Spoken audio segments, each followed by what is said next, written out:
Hey, so I was reading this article on Realtor.com last week about the planning phase of buying a home. And if you're in this phase, uh, kind of what this article told me was that people are, in my opinion, are making a mistake. And it starts with how much should I save to buy a house? So this article was saying that people spend over a year in the planning phase and that the majority of that time is spent saving up for a down payment. The problem I find with what they said in that article is that not one of the things they said that people are doing when they're planning to buy a home is meet with a lender. It's like the last thing they do before going out and house shopping. Now, when you're spending so much time saving up for a home, how do you know how much money you need to save up? If you just look on the internet, for the most part, you're going to be told 20%. If you listen to Dave Ramsey, you're going to hear way more than that. And so what I would say is, if you're thinking about buying a home, whether that's next week or next year or even 3 years from now, just have a conversation with a lender about how much money you would need, because it's based on your situation. It's not based on a general philosophy of how you should buy a home or whatever. It's based on how much can you afford, what will get you into the housing market, and go from there. So how much should you save to buy a house? Well, there's a couple things involved in buying a house. There's going to be your down payment, and then there's almost always going to be closing costs. And so let's talk about those first. The down payment can be anywhere from 0 to you can pay cash for the house and pay 100% down. It depends on your loan amount, or it depends on your loan program. It depends on how much you're willing to put into the home, all those kind of things. But again, you can go from 0 to 100. There's conventional loans that you can have 3% down. There's VA loans that are 0 down. There's USDA that's 0 down. FHA is 3.5% down. If you're buying in an investment property, it could be up to 25% down that's required if it's a duplex and those kind of things. So it depends on how you're using the home and what loan program you use.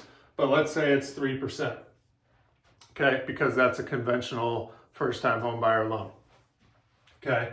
Now, in your closing costs, if you put less than 20% down, you're gonna have mortgage insurance.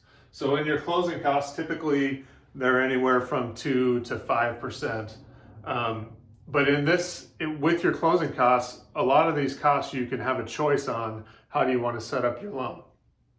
Do you want the lowest monthly payment and maybe the most costs up front, or the opposite where you're willing to maybe take a little bit higher payment because you don't have as much money to put in up front?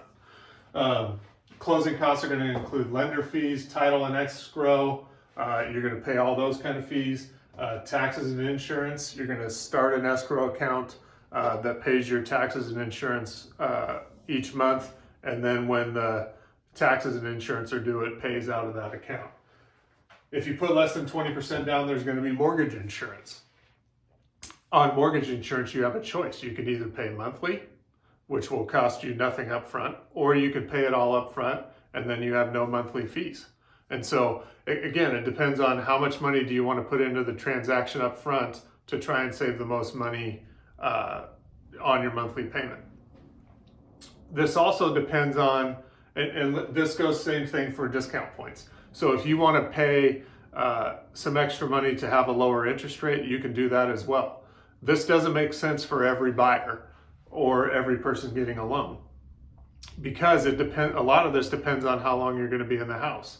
If you're not going to be in the house very long and you're just trying to, in a sense, flip it or do those kind of things, it's maybe worth putting less up front so you can get more out of the when you sell the home and do those kind of things. This is where the choice comes in. This is where it matters what lender you choose and all those kind of things, because it's about setting up a loan for your situation and not anybody else's, not what the internet says and those kind of things. Other expenses you may have. So we're looking at anywhere from 2 to 5% in closing costs, anywhere from 0 to 100%, but we're working with 3%. Typically, and this depends on loan amount, 3% is a good estimate to start with on closing costs. So you're up to about 6%. Other expenses you're going to have when you buy a home.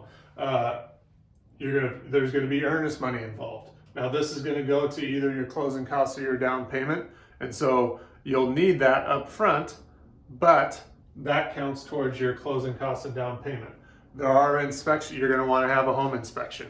That's going to be a cost that you're going to need up front in addition to your down payment and closing costs. There's going to be moving expenses. That could be beer and pizza for your pals. That could also be hiring a moving company. That could be renting moving equipment and those kind of things. So those expenses you can't think about. As a home buyer, you don't pay for the realtor. The sellers put that into their fees for selling the home. Okay, so earnest money, it's typically 1%, but again, that's going to subtract from this if we're talking about, and again, we're just estimating 3% and 3%. That 1% earnest money is going to subtract from that 6%. Okay, inspections. It depends on how many you have. There's things like sewer inspections, there's home inspections, there could be roof inspections and all of those kind of things that could be additional costs that if that home doesn't close, you're probably not going to get those back. One of the other questions I get a lot is, when are these expenses due? When are my closing costs? When are my down payment? When is it due? Your closing costs and down payment are due at closing. Okay. Your earnest money is going to be due a few days after your offer gets accepted. Your inspections are due at the time of the order of that inspection. So right around when the offer is accepted, that's going to be one of the first things you do. Some lenders, like we, charge for the appraisal up front, and that comes out of your closing costs and those kind of things. So again, how much should you save to buy a house? It depends on how much you want to put into the transaction, but what I would suggest is that you meet with a lender and talk about your goals for buying a home, and then decide how much do I need to save, and then figure out a plan for how do I save that money and how do I get into a house as soon as possible and start building equity, start building wealth in the real estate market. I'm Tony Byrne with Heritage Home Loans. If you have any questions, please don't hesitate to reach out. Have a great day.